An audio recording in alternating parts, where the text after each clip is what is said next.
Well, for more, we can turn to John Curtis, professor of politics at the University of Strathclyde. Thank you for speaking with us here on France 24.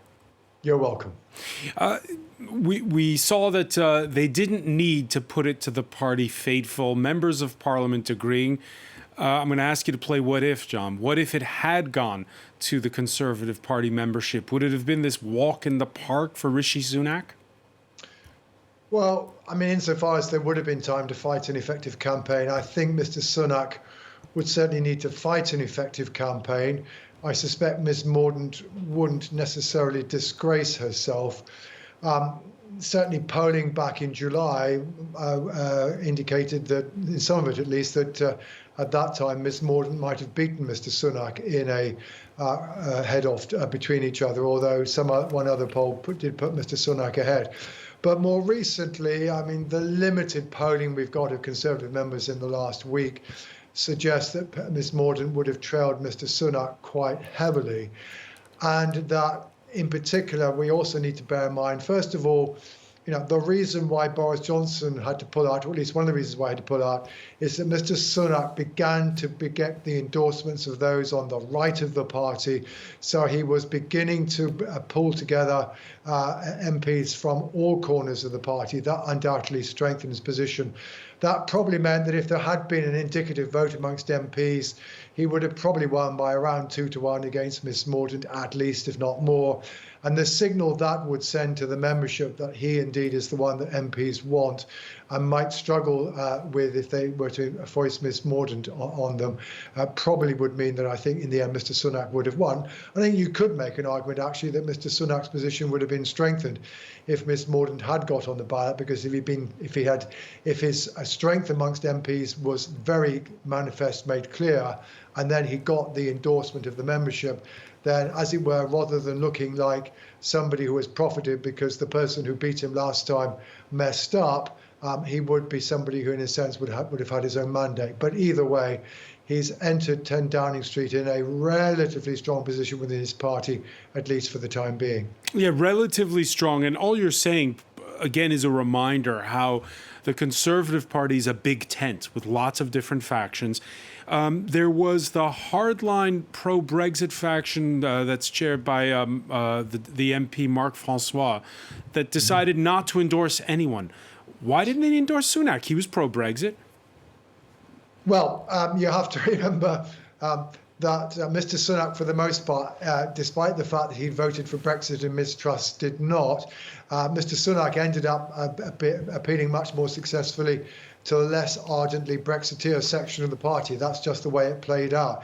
The fact that the ERG decided to remain neutral rather than back Ms. Mordaunt, I think, was the success for Mr. Sunak. And it was an indication that a number of them, such as Steve Baker, the Northern Ireland minister, who had been a leading member of the ERG in the past, Suella Braverman, the Home Secretary, who resigned last week and who probably helped to bring Liz Truss down, these ardent Brexiteers had already decided to come out for Mr. Sunak. But you're right, there are serious divisions within his party. And there are divisions that he's going to have to deal with very quickly. So, next week, the government is going to have to tell us what combination of tax increases and spending cuts is going to introduce in order to deal with the fiscal black hole that the financial markets are insisted be filled before they're willing to lend to the government on interest rates that the government will find tolerable. MPs will disagree. Those at the more low state end of the party will be wanting to see it done through spending cuts, even if it means not increasing welfare benefits by as much as inflation. More so-called compassionate Conservatives will want to see the emphasis on tax increases. So immediately, one of those crucial divisions, which was exposed during the Tory leadership campaign, is going to be central to the decisions that he's going to have to make together with his Chancellor, who presumably will still be Jeremy Hunt. It will still be Jeremy Hunt, and there'll be still the question of who's really in charge, or will it definitely be Sunak? I think, given that Mr. Sunak has been Chancellor, it's very much going to have to be a joint production. But given that Mr. Sunak was arguing throughout the summer that you could not suddenly increase taxes. The principal aim of the government has to be to reduce inflation. In a sense, I think the kind of policy position and broad strategic direction that Jeremy Hunt has already set is one that very much reflects that which Mr. Sunak has been articulating for quite some time. When David Cameron was Prime Minister, he saw that the makeup of the party was too homogenous. He brought in more minorities. Rishi Sunak, perhaps, is the fact that today he becomes the first UK Prime Minister of Asian origin is a nod to that. And at the same time, this is a party that's doubled down on identity politics with schemes to deport migrants to Rwanda. Which direction is the Conservative Party taking? Well, look, I think the answer to is that don't assume that people of colour are necessarily people who want a liberal immigration policy. Mr. Sunak is very clearly somebody who backs the government on sending asylum seekers to Rwanda. He suggested that there should be a limit on the number of asylum seekers that the UK takes in. And I suspect he's not necessarily going to be somebody who's going to want to liberalise our immigration criteria in the way that Liz Truss, although she never got that far, was intent on doing. And yet, Suella Braverman, the Home Secretary, was very clearly opposed to Liz Truss' idea of increasing immigration. She also is a lady of colour. I think we should avoid simplistic assumptions that people from an ethnic minority background are necessarily those who are happy to see relatively high levels of immigration.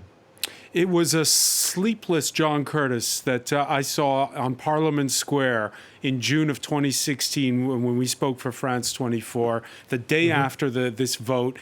And is it at all in the conversation, the fact that it's partly down to Brexit? Is it not that you've had 5 prime ministers in 6 years?